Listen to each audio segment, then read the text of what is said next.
Chapter 46. 8 o'clock had struck before I got into the air that was scented, not disagreeably, by the chips and shavings of the long-shore boat-builders, and mast oar and block makers. All that waterside region of the upper and lower Pool below bridge was unknown ground to me, and when I struck down by the river, I found that the spot I wanted was not where I had supposed it to be, and was anything but easy to find. It was called Mill Pond Bank, Chinks Basin, and I had no other guide to Chinks's Basin than the old green copper rope-walk.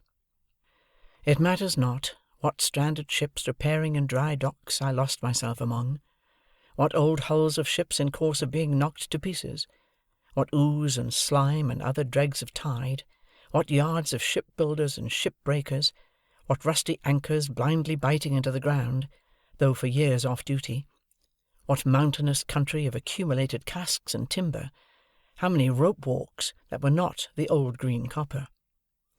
After several times falling short of my destination, and as often overshooting it, I came unexpectedly round a corner upon Mill Pond Bank.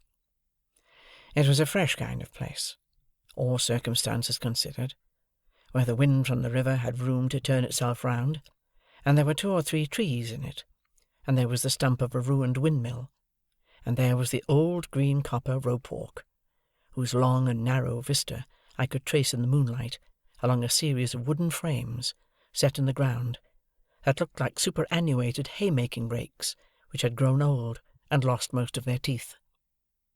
Selecting from the few queer houses upon Mill Pond Bank, a house with a wooden front and 3 stories of bow window, not bay window, which is another thing, I looked at the plate upon the door, and read there, Mrs. Whimple. That being the name I wanted, I knocked, and an elderly woman of a pleasant and thriving appearance responded. She was immediately deposed, however, by Herbert, who silently led me into the parlour and shut the door. It was an odd sensation to see his very familiar face established quite at home in that very unfamiliar room and region, and I found myself looking at him, much as I looked at the corner cupboard with the glass and china, the shelves upon the chimney-piece, and the coloured engravings on the wall, representing the death of Captain Cook, a ship-launch, and His Majesty King George the Third, in a state coachman's wig, leather breeches, and top-boots, on the terrace at Windsor. "All is well, Handel," said Herbert, "and he is quite satisfied, though eager to see you. My dear girl is with her father, and if you'll wait till she comes down, I'll make you known to her, and then we'll go upstairs. That's her father." I had become aware of an alarming growling overhead, and had probably expressed the fact in my countenance. "I'm afraid he is a sad old rascal," said Herbert, smiling, "but I have never seen him. Don't you smell rum? He's always at it." "At rum?" said I. "Yes," returned Herbert, "and you may suppose how mild it makes his gout. He persists, too, in keeping all the provisions upstairs in his room, and serving them out. He keeps them on shelves over his head, and will weigh them all. His room must be like a chandler's shop." While he thus spoke, the growling noise became a prolonged roar, and then died away. "What else can be the consequence?" said Herbert, in explanation, "if he will cut the cheese? A man, with the gout in his right hand and everywhere else, can't expect to get through a double Gloucester without hurting himself." He seemed to have hurt himself very much, for he gave another furious roar. "To have Provis for an upper lodger is quite a godsend to Mrs. Whimple," said Herbert, "for of course people in general won't stand that noise. A curious place, Handel, isn't it?" It was a curious place indeed, but remarkably well kept and clean. "Mrs. Whimple," said Herbert, when I told him so, "is the best of housewives, and I really do not know what my Clara would do without her motherly help. For Clara has no mother of her own, Handel, and no relation in the world but old Gruffengrim." "Surely that's not his name, Herbert?" "No, no," said Herbert. "That's my name for him. His name is Mr. Barley. But what a blessing it is for the son of my father and mother to love a girl who has no relations, and who can never bother herself or anybody else about her family." Herbert had told me on former occasions, and now reminded me, that he first knew Miss Clara Barley when she was completing her education at an establishment at Hammersmith, and that on her being recalled home to nurse her father, he and she had confided their affection to the motherly Mrs. Whimple, by whom it had been fostered and regulated with equal kindness and discretion ever since. It was understood that nothing of a tender nature could possibly be confided to old Barley, by reason of his being totally unequal to the consideration of any subject more psychological than gout, rum, and purser's stores. As we were thus conversing in a low tone, while old Barley's sustained growl vibrated in the beam that crossed the ceiling, the room door opened, and a very pretty, slight, dark-eyed girl of 20 or so came in with a basket in her hand, whom Herbert tenderly relieved of the basket, and presented, blushing, as Clara. She really was a most charming girl, and might have passed for a captive fairy, whom that truculent ogre, old Barley, had pressed into his service. "Look here," said Herbert, showing me the basket, with a compassionate and tender smile, after he had talked a little. "Here's poor Clara's supper, served out every night. Here's her allowance of bread, and here's her slice of cheese, and here's her rum, which I drink. This is Mr. Barley's breakfast for tomorrow, served out to be cooked. 2 mutton chops, 3 potatoes, some split peas, a little flour, 2 ounces of butter, a pinch of salt, and all this black pepper. It's stewed up together and taken hot, and it's a nice thing for the gout, I should think."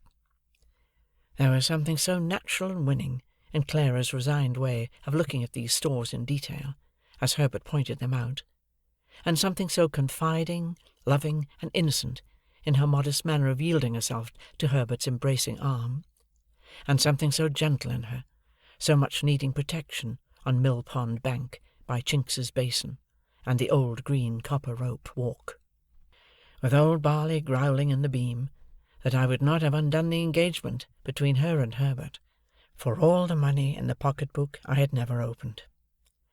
I was looking at her with pleasure and admiration, when suddenly the growl swelled into a roar again, and a frightful bumping noise was heard above, as if a giant with a wooden leg were trying to bore it through the ceiling to come to us. Upon this, Clara said to Herbert, "Papa wants me, darling," and ran away. "There is an unconscionable old shark for you," said Herbert. "What do you suppose he wants now, Handel?" "I don't know," said I. "Something to drink?" "That's it," cried Herbert, as if I had made a guess of extraordinary merit. "He keeps his grog ready mixed in a little tub on the table. Wait a moment, and you'll hear Clara lift him up to take some. There he goes." Another roar, with a prolonged shake at the end. "Now," said Herbert, as it was succeeded by silence, "he's drinking." "Now," said Herbert, as the growl resounded in the beam once more, "he's down again on his back." Clara returned soon afterwards, and Herbert accompanied me upstairs to see our charge.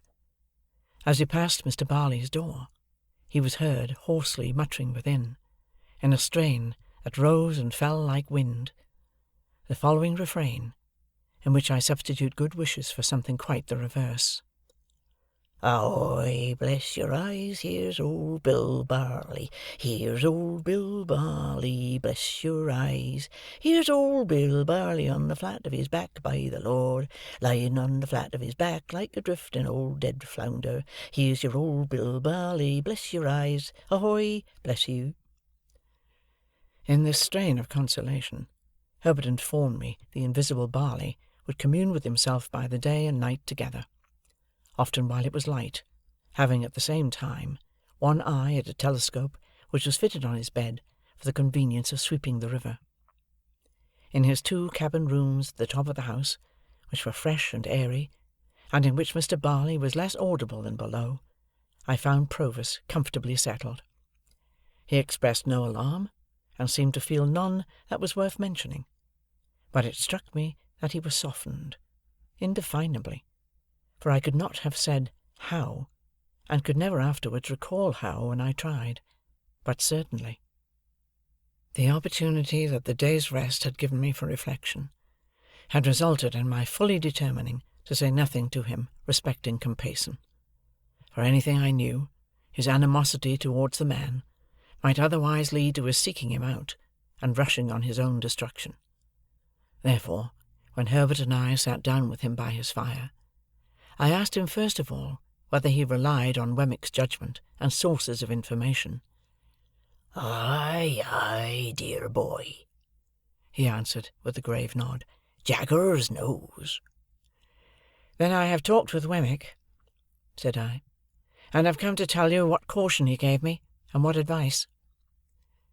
This I did accurately, with the reservation just mentioned, and I told him how Wemmick had heard, in Newgate Prison, whether from officers or prisoners I could not say, that he was under some suspicion, and that my chambers had been watched. How Wemmick had recommended his keeping close for a time, and my keeping away from him, and what Wemmick had said about getting him abroad.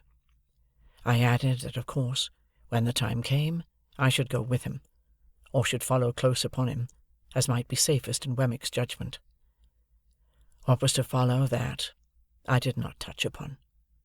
Neither, indeed, was I at all clear or comfortable about it in my own mind, now that I saw him in that softer condition, and in declared peril for my sake.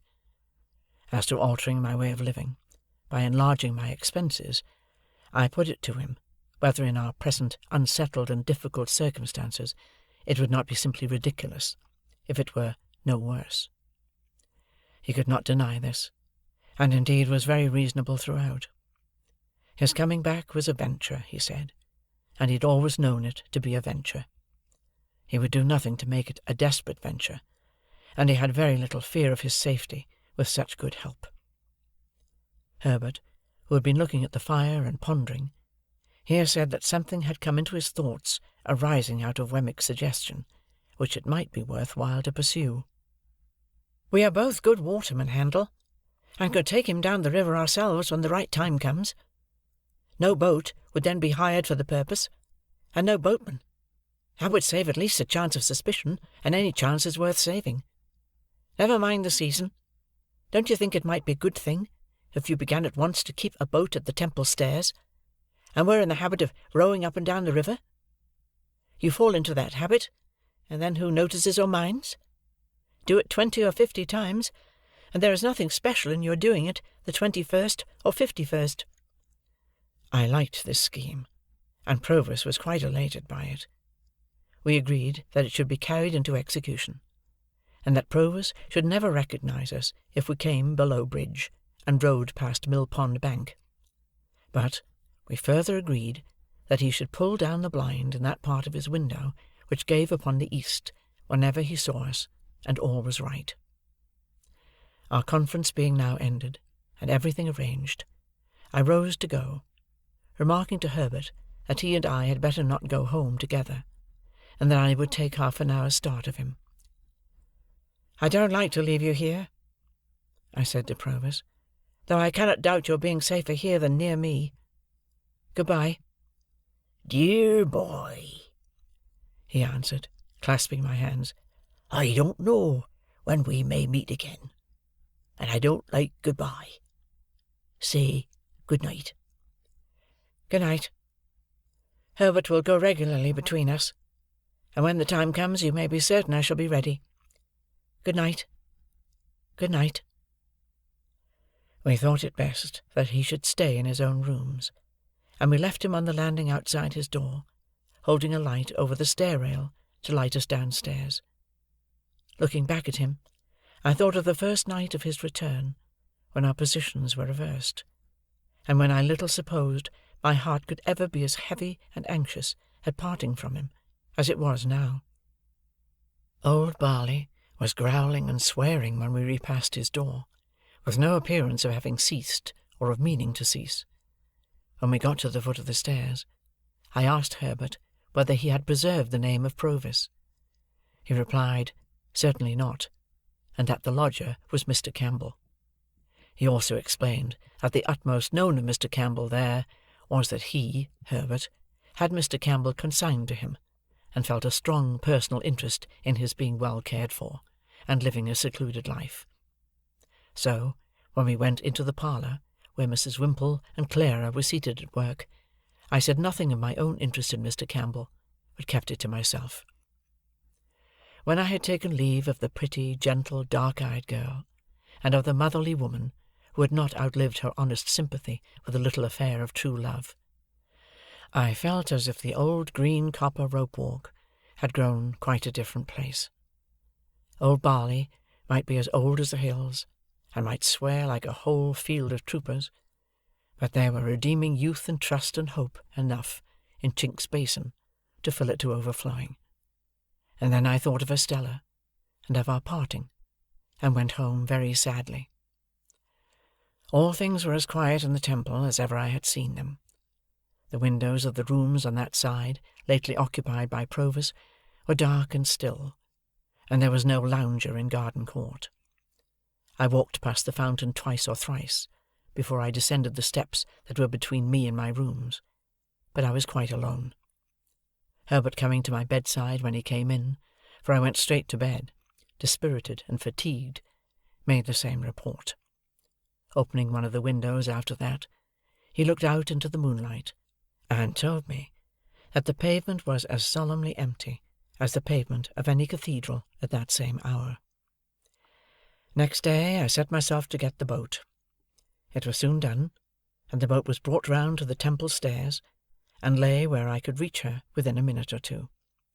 Then I began to go out as for training and practice, sometimes alone, sometimes with Herbert. I was often out in cold, rain, and sleet, but nobody took much note of me after I had been out a few times. At first I kept above Blackfriars Bridge, but as the hours of the tide changed, I took towards London Bridge. It was old London Bridge in those days, and at certain states of the tide there was a race and fall of water there which gave it a bad reputation. But I knew well enough how to shoot the bridge after seeing it done, and so began to row about among the shipping in the Pool, and down to Erith.